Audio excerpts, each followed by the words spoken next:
ఇప్పుడైతే ఒక ప్లేట్ అయితే తీసుకోండి. ప్లేట్ తీసుకున్న తర్వాత ఒక టమోటా, ఒక హాఫ్ టమోటా గుజ్జు అయితే తీసుకోండి. తర్వాత కోల్గేట్ పేస్ట్ మీది ఏదైనా యూజ్ చేస్తే దాని ఆ పేస్ట్ అయితే ఒక హాఫ్ కొంచెంగా తీసుకోండి.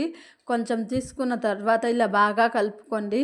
ఇప్పుడు కలిపిన తర్వాత వెండి పట్టీలు, వెండి చైన్లు నల్లగా అయిపోతుందని ఈ పేస్ట్లో ఒకసారి వేసి కలిపి చూడండి. మీరే ఆశ్చర్యపడతారు, అంత బాగా అయితే క్లీన్ అయిపోతుంది. ఈ వెండి చైన్ అయితే నల్లగా అయిపోయింది. ఇలా వేసి ఒక పాత బ్రష్ ఉంటే రుద్దుకోండి. తీసి చూడండి, ఇలా పాత బ్రష్ ఉంటే చైన్ పైన అప్లై చేసి ఇలా ఒక 2 నిమిషాల పాటు అయితే రుద్దుకోండి. మీరే నమ్మరు, అంత బాగా అయితే క్లీన్ అయిపోతుంది.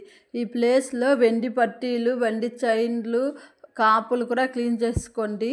మీరే నమ్మరు, అంత బాగా అయితే క్లీన్ అయిపోతుంది. చూడండి, ఇప్పుడైతే ఒక నిమిషం పాటు అయితే రుద్దుకున్నాను.